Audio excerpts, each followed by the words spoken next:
ഭാര്യാഭർത്തൃബന്ധം ഒരു വീടിന്റെ മേൽക്കൂര പോലെയാണല്ലേ? അത് ഒറ്റ ദിവസം കൊണ്ട് തകരില്ല. പക്ഷേ ചെറുവിള്ളലുകൾ ശ്രദ്ധിക്കാതെ പോയാൽ ഒരു ദിവസം മുഴുവൻ വീടും തകരും.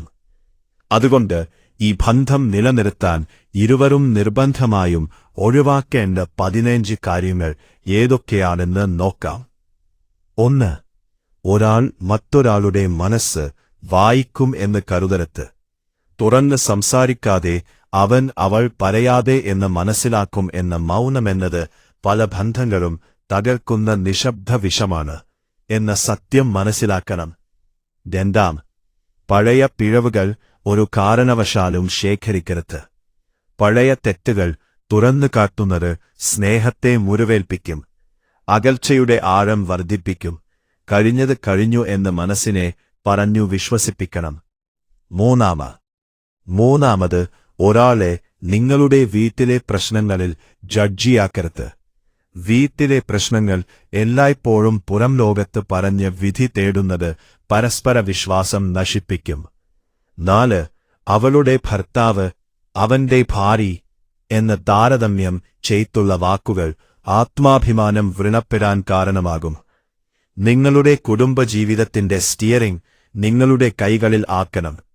അത് ഒരിക്കലും മൂന്നാമത് ഒരാളെ ഏൽപ്പിക്കരുത്, മാതാപിതാക്കളെപ്പോലും. 5. പരിഹാസവാക്കുകൾ ഉപയോഗിക്കരുത്. ആഹാഹാഹാഹാ, തമാശയായി പറയും അപമാനിക്കുന്ന വാക്കുകൾ ഹൃദയത്തിൽ ആഴത്തിൽ പതിയും.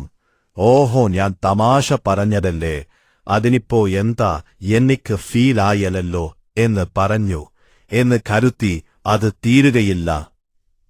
6. നിശബ്ദമായി ഇരുന്ന് ശിക്ഷ നൽകരുത്. സംസാരിക്കാതെ മാറി നിൽക്കുന്നത് പ്രശ്നം തീർക്കില്ല, പകരം അത് നിങ്ങൾക്കിടയിൽ ഒരു വൻമതിൽ കെട്ടിയുയർത്തുമെന്നതിൽ തർക്കമില്ല. 7. തിരക്കിനെ മറവിയാക്കരുത്. അതായത് സമയമില്ലെന്ന കാരണം പറഞ്ഞ് ബന്ധത്തെ അവഗണിക്കുന്നത് ഉള്ളിലെ സ്നേഹത്തെ വറ്റിക്കുമെന്നത് ഓർക്കുക. 8. ഇരുവരും പരസ്പരം സ്വകാര്യത തകർക്കരുത്. ഫോൺ, സന്ദേശങ്ങൾ, സ്വകാര്യ ചിന്തകൾ, സംഭാഷണങ്ങൾ എല്ലാം സംശയത്തോടെ പരിശോധിക്കുന്നത് പരസ്പര വിശ്വാസം തകർക്കും. കരിവത്തും അതൊക്കെ ഒഴിവാക്കാൻ ശ്രമിക്കുക. പരസ്പര വിശ്വാസം ഊട്ടിയുറപ്പിക്കാൻ അത് വലിയ ഗുണകാരമായ നടപടിയാണ്. 9. പരസ്പരം നന്ദി പറയാനും അഭിനന്ദിക്കാനും മറക്കരുത്.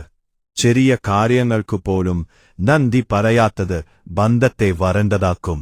അതുപോലെ അഭിനന്ദിക്കാത്തത് ജന്മസിദ്ധമായ കഴിവുകളെ മുരടിപ്പിച്ച് കളയും.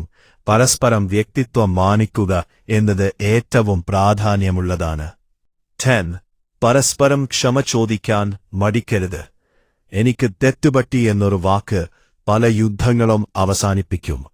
എന്നാൽ അഹങ്കാരം, ഞാൻ എന്ന ഭാവം, ഈഗോ ഒക്കെ ബന്ധത്തെ തകർക്കുകയുള്ളൂ. കുറനാൾ സഹിച്ചേക്കും, പക്ഷെ നിന്റെ അഹങ്കാരവും ഞാൻ എന്ന ഭാവവും, എന്നോടല്ലേ സോറി പറയേണ്ടത്, ഞാൻ ആരാണെന്നറിയാമോ എന്നുള്ള ഭാവവും ജീവിതകാലം മുഴുവൻ ആരും സഹിക്കണമെന്നില്ല. ഒരു സുപ്രഭാതത്തിൽ എല്ലാം വിട്ടെറിഞ്ഞുപോകാൻ അത് മാത്രം മതിയാകുമെന്ന് മറന്നുപോകരുത്. അലവേ, നിന്നിലെ അഹങ്കാരം വളർത്തരുത്. ഞാനാണ് ശരി, ഞാൻ പറയുന്നത് അങ്ങ് കേട്ടാൽ മതി എന്ന ഉറച്ച നിലപാട് സ്നേഹത്തെ ശ്വാസം മുട്ടിക്കും. 12. മറ്റുള്ളവരുടെ മുന്നിൽ പരസ്പരം കുറ്റപ്പെടുത്തരുത്. പൊതുവേദിയിൽ ഇണയെ അപമാനിക്കുന്നത് ബന്ധത്തെ അപമാനത്തിലേക്ക് തള്ളുകയാണെന്ന സത്യം മറന്നുപോകരുത്. 13. കേൾക്കാതെ ഒന്നിനും മറുപടി പറയരുത്. പറയുന്നത് കേൾക്കാതെ വാദിക്കുന്നത് മനസ്സുകൾക്കിടയിൽ തീർച്ചയായും ദൂരം സൃഷ്ടിക്കും. എന്താണെന്ന് സമാധാനമായി കേൾക്കുക, അതിനുശേഷം മറുപടി പറയുക. 14. സ്നേഹം പ്രകടിപ്പിക്കാൻ മടിക്കരുത്. പറഞ്ഞിട്ടില്ലാത്ത സ്നേഹം പലപ്പോഴും ഇല്ലാത്ത സ്നേഹമായി തെറ്റിദ്ധരിക്കപ്പെടും. മനസ്സിൽ സ്നേഹമുണ്ട്, അത് പ്രകടിപ്പിക്കാൻ അറിയില്ല എന്ന് പറയുന്നത് പരാജയമാണ്. മനസ്സിലുള്ള സ്നേഹം പ്രകടിപ്പിച്ചേ ഒക്കൂ, ഇല്ലായെങ്കിൽ മനസ്സുകൊണ്ട് വെറുത്തുപോകും. 15. ബന്ധത്തെ സ്വാഭാവികമായി നിലനിൽക്കുമെന്ന് കരുതരുത്. സ്നേഹം ഒരു പൂന്തോട്ടം പോലെയാണ്. വേണ്ടവിധം വെള്ളവും വളവും കൊടുത്ത് പരിചരിച്ചാൽ മാത്രം അത് പോക്കും. അല്ലെങ്കിൽ പതിയെ ഇലകൾ വാടി തണ്ട് വാടി മൂടോടെ തകർന്നു പോകും. അതിപ്പോ ഒരു നല്ല വിവാഹബന്ധം വലിയ കാര്യങ്ങളാലല്ല, ചെറിയ ശ്രദ്ധകളാലാണ് നിലനിൽക്കുന്നത്. സ്നേഹത്തോടെ സംരക്ഷിക്കുമ്പോൾ ഈ ബന്ധം ജീവിതത്തിലെ ഏറ്റവും വലിയ അഭയമായി മാറുന്നു.